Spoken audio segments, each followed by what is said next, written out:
여러분 새해를 맞이해서 여러분들이 각자 어떻게 하면 행복할 수 있을까? 우리가 믿음과 신앙이 있으니까 신앙 안에서 조금 더 행복하고 싶다. 어떻게 주님의 말씀을 더 읽고 어떻게 주님을 더 섬기고 기쁨과 행복과 감사를 표현하면서 살 수 있을까? 이것이 우리의 소원일 것입니다. 행복의 3가지 조건을 말해보세요 한다면 뭐가 나올 것 같습니까? 행복의 조건. 많은 사람이 그럴 거예요. 돈, 가족, 자녀, 사랑, 꿈, 학교, 직장 여러 가지가 있을 텐데 정동철이라고 하는 작가가 있습니다. 근데 이분이 예전에 대기업에서 면접을 보는 그 역할을 했습니다. 행복의 3가지 조건을 말해보세요 라고 이야기했을 때 그동안 자기가 들었던 최고의 대답이 있다고 하면서 소개한 적이 있습니다. 어떤 한 사람이 이렇게 대답하더랍니다. 세상을 바라보는 나의 시선이 중요하다고 생각합니다. 그 말을 듣고 이 면접관이 바로 합격을 시켰어요. 그리고 2, 3년 같이 지켜보는데 이 청년이 얼마나 성실하고 정말 좋은 사람이더래요. 대답만 좋았던 게 아니라 그 대답을 할 수 있는 그 사람의 진심, 그 사람의 삶과 인격과 성품이 녹아진 대답이었기 때문에 그를 뽑았고 그게 맞았다라고 하는 것을 알게 되었다라는 것입니다. 여러분 어때요? 우리가 찬양을 드렸지만 모든 시선을 주님께 드리고 전능하신 하나님께 드릴 때 주님의 나라가 시작된다. 또 우리의 새로움이 시작된다. 이렇게 볼 수 있지 않겠습니까? 2024년에 우리 교회의 1년 동안 주제가 뭐냐면 Renewed입니다. 새롭게 하소서. Renewed라고 하는 것은 수동형이에요. 패시브예요. 이게 적극적으로 내가 나 자신을 바꿔서 새롭게 할 거야가 아니고 하나님이 주신 힘과 은혜를 통해서 새롭게 되는 것. 하나님이 주신 힘으로 새롭게 하소서 나는 새롭게 되겠습니다. 이런 표현인 것이죠. 오늘 말씀에 마음의 영을 새롭게 하라. 그래서 하나님의 형상을 회복하면서 의로움과 거룩함으로 지으심을 받은 새 사람, 그 새 사람을 입으라 이렇게 되어 있습니다. 마음의 영이라고 하는 표현이 처음 나오죠. 영어로도 보면 in the spirit of your mind라고. 그런데 다양하게 번역된 번역본들이 있어요. 영어만 해도 이렇게 표현된 것도 있지만 조금 다르게 표현된 것도 있어요. 예를 들어서 그 밑에다 제가 적어놨는데 NLT 같은 경우는 thought and attitude, 생각 혹은 사상과 태도에 있어서 새롭게 하라. 뭐를 새롭게 하라? 태도와 생각, 사상 이런 것들을 새롭게 하라는 게 어쩌면 마음의 영을 새롭게 하라는 것과 같은 뜻이겠거니 이렇게 생각하면 됩니다. 번역은 조금 다양할 수 있기 때문에 그래요. Renew라고 하는 것도 그냥 new가 아니에요. 다시 새롭게 하는 것. 창세기에 보면 하나님의 형상에 따라 우리 인간을 만들어 주셨어요. 그런데 선악과를 먹고 인간은 타락을 했죠. 죄를 지은 인간이 되었어요. 그 상태에서 예수님이 오셔서 우리를 구원하셨기 때문에 다시 새로워지는 거예요. 그분 안에서. 그래서 renew라고 하는 것입니다. 또 renewed, 수동적으로 새롭게 되는 것, 이것을 말합니다. 자, 그렇다면 아까 NLT에서 보았듯이 마음의 영을 새롭게 하는 것 중에 구체적으로 우리의 생각과 태도를 새롭게 하는 게 중요한 것 같아요. 어떻게 하면 좋을까? 2가지만 말씀드리려고요. 자, 어떻게 마음의 영으로 새로워지고 우리의 생각과 태도가 새로워질 수 있을까? 첫 번째는 말씀으로 새롭게 되는 것이고 2번째는 성품으로 새롭게 되는 것입니다. 첫 번째, 말씀은 우리의 중심을 잡아줍니다. 금년에 여러분들의 기도 제목을 이따가 써서 이제 낼 텐데 여러분 중에는 1년 동안 말씀을 통독하길 원합니다. 기도 제목과 결단을 쓰신 분이 있을 수도 있어요. 우리가 새해가 되면 내가 그동안 성경을 한 번도 읽어본 적이 없는 것 같아. 금년에는 꼭 읽어봐야지. 이런 결심을, 아주 선한 결심을 합니다. 이런 말이 있어요. 내가 말씀을 읽으면 말씀이 나를 읽는다. 말씀이 나와 소통하고 대화하면서 마치 내 상황이 이러할 때인데 이 말씀이 딱 나온다든지 성령께서 그걸 어떻게 알고 그러다 보면 말씀을 읽는 재미가 생겨요. 끝까지 갈 수도 있어요. 내가 말씀을 읽을 때 하나님도 나를 읽어주신다. 말씀도 나를 읽으신다. 이런 교제 속에서 경험해 보세요. 그러면 그 말씀 읽는 것이 재밌고 혹시라도 말씀 읽다가 어려운 구절이 있으면 그냥 패스해도 돼요. 그럴 땐 탁탁 지나가고 계속 말씀을 꾸준히 읽으면 좋겠습니다. 그렇게 한번 경험해 보시겠습니까? 네, 아멘 하신 분은 끝까지 할 수 있도록 힘을 주실 줄 믿습니다. 참 지식, 참 말씀. 우리가 성경을 읽을 때는 보통 내 지식으로 그 말씀이 읽어지거나 메모리되거나 이렇게 머리로 생각을 할 때가 많잖아요.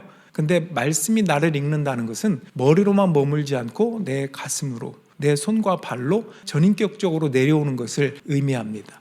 그래서 우리가 말씀을 읽을 때도 지식적으로만 읽는 것이 아니라 지식까지 새로워져야 되는 거예요. 한번 그 말씀을 볼게요. 골로새서 3장 10절에 제가 읽으면 새 사람을 입으십시오. 이 새 사람은 자기를 창조하신 분의 형상을 따라 끊임없이 새로워져서 참 지식에 이르게 됩니다. 이걸 개역 개정 성경으로 보면 이렇게 되어 있어요. 지식에까지 새롭게 하심을 입은 자니라. 우리가 지식이 많다고 해서 그것으로 사는 게 아니에요. 참된 지식은 뭔가? 하나님의 말씀이 깃들어 있는 지식, 참 지식에 이를 수 있는 말씀, 그런 말씀과의 교제를 한 해 동안 갖길 원한다라는 기도 제목인 것이죠. 요한복음 6장에 있는 말씀을 보겠습니다. 예수님께 어떤 자들이 물었어요. 예수님, 하나님의 일은 어떻게 해야 하나님 일을 하는 겁니까? 뭘 해야 됩니까? 그랬더니 예수님의 대답이 보내신 자, 그게 누굴까요? 우린 알아요. 하나님이 보내신 자 누구죠?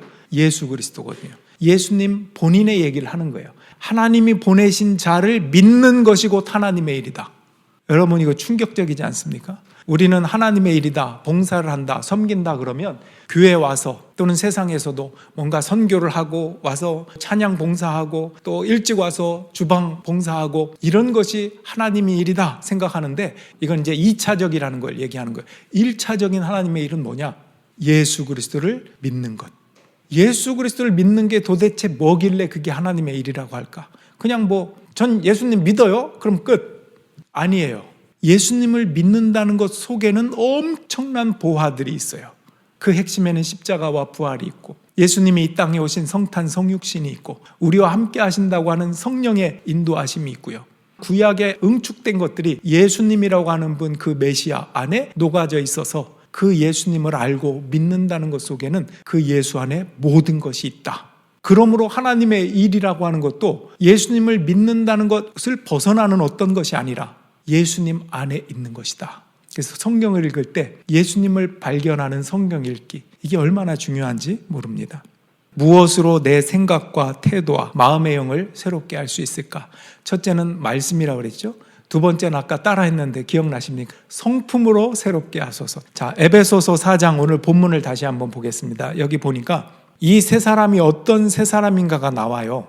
하나님의 형상을 따라 의로움과 거룩함을 입은 세 사람. 이게 다 성품적이에요. 의로움, 거룩함, 사랑한다라는 것. 의로움은 우리가 생각할 때 단순히 옳고 그름, 이것을 말하진 않습니다. 만약에 옳고 그름으로, 그런 의로움으로 우리를 대하셨다면 에이, 너는 심판 끝, 심플하게 끝났을 거예요. 하나님은 어떻게 하셨죠? 십자가를 통해서 우리를 참으시고 품으셨다는 거예요. 옳고 그름으로 따지면 우리는 그냥 멸망, 이건데 우리를 구원하시려고 아들을 보내시고 십자가에서 죽으시고 우리를 품으셔서 그분이 어떤 분인지를 알아가게 하셨다는 것, 이것이 의로움입니다. 거룩함은 뭘까요? 보통은 구약적으로 보면 거룩한 게 있으면 부정한 게 있었어요. 부정한 것에 거룩함이 닿으면 부정해져요.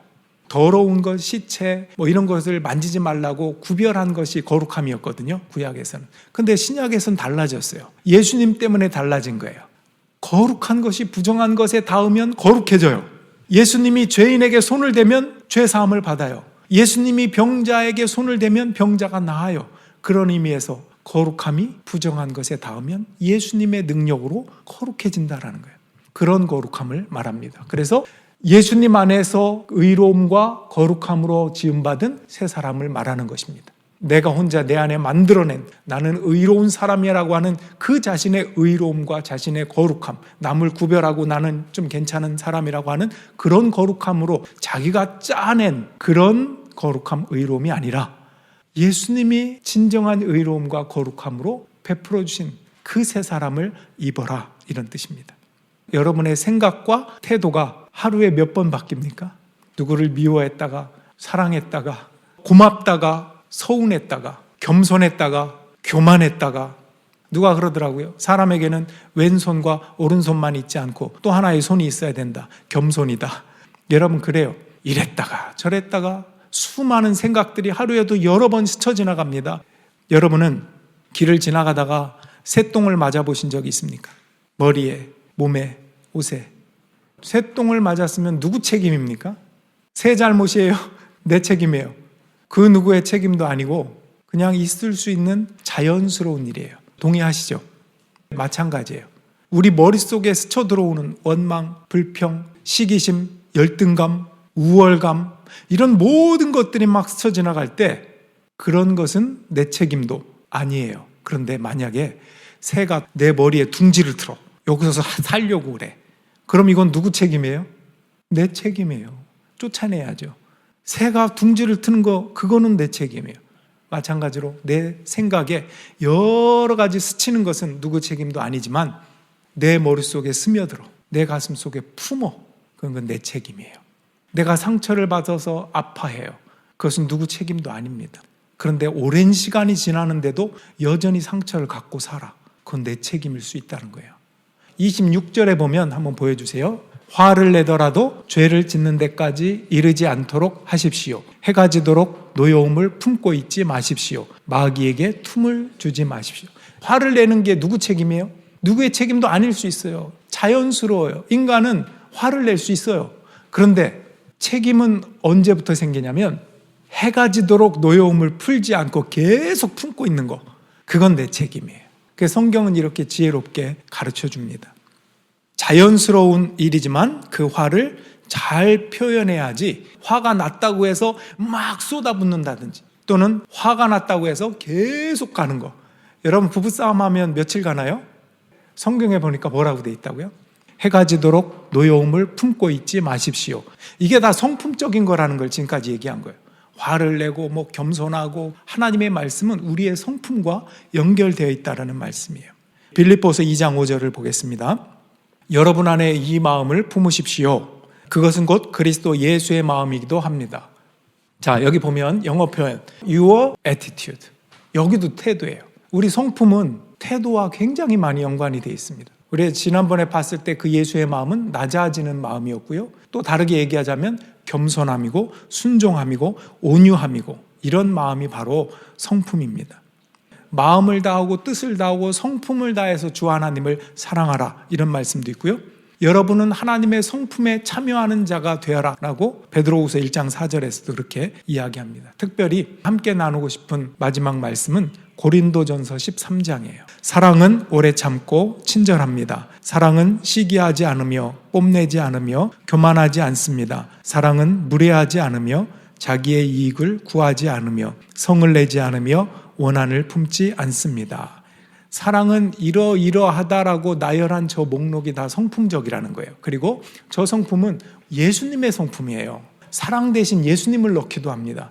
예수님은 오래 참고, 예수님은 친절합니다, 예수님은 시기하지 않으며, 이렇게 쭉쭉쭉 할 수 있어요. 그 예수님의 성품을 입는 거잖아요. 우리도 본받고 담는 거예요. 이것이 예수님의 것이니까 그분을 믿고 그분을 알아갈수록 그분으로부터 오는 저 성품들을 덧입을 수 있기 때문에 새 사람을 입을 수 있다.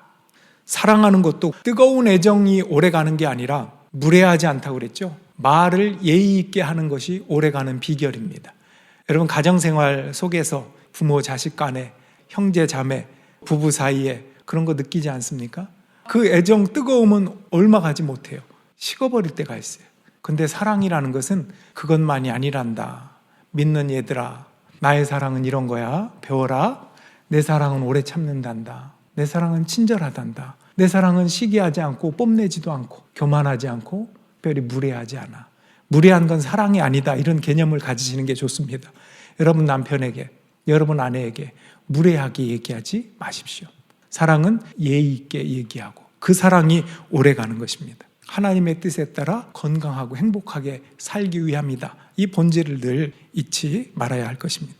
하나님의 일이라는 것이 아까 말씀드린 대로 예수님을 믿는 것이 하나님의 일이라고 그랬습니다. 예수님의 말씀과 예수님의 성품을 배워가고 그 안에서 커가는 그런 2024년이 되면 얼마나 좋을까. 그것이 진정한 행복이지 않을까. 그런 저와 여러분들이 되기를 주님의 이름으로 축원합니다. 우리 한번 따라할 거예요. 여기 앞에 보고, 자, 제가 2024 리뉴드 새롭게 하소서 할 거예요. 그리고 신앙생활이에요. 딱 두 가지거든요. 제가 신앙하면 여러분이 말씀으로 새롭게 하소서, 제가 생활하면 성품으로 새롭게 하소서. 알았죠? 한번 해보겠습니다. 2024 리뉴드 새롭게 하소서. 신앙, 생활, 아멘. 네, 이 시간에 우리 성만찬으로 나아가도록 하겠습니다.